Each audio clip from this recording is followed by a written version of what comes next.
কেঁচা অমিতাৰে কেনেদৰে আজি মই হালোৱা বনাইছোঁ আপোনালোকে চাওক ভিডিঅ'টো শেষলৈকে।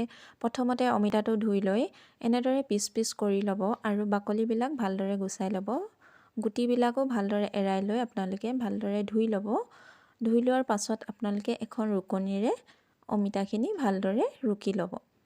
ৰুকি লোৱাৰ পাছত আপোনালোকে হালোৱা বনাবলৈ কি আমাক প্ৰয়োজন হ'ব। প্ৰথমতে আপোনাক লাগিব আমাক আধা লিটাৰ গাখীৰ আৰু ইলাচি আৰু লাগিব আমাক ড্ৰাই ফ্ৰুটছ।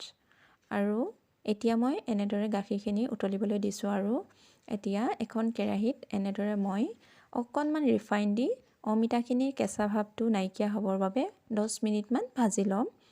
আৰু ভাজি লোৱাৰ পাছত আপোনালোকে ইয়াতে অমিতাখিনি যেতিয়া কেঁচা ভাৱটো নাইকিয়া হ'ব তেতিয়া তাতে আমি দিম চেনি 1 কাপ আৰু ড্ৰাই ফ্ৰুটছখিনি দি দিম আৰু এনেদৰে লৰাই থাকিব চেনিৰ পানীটো শুকোৱালৈকে।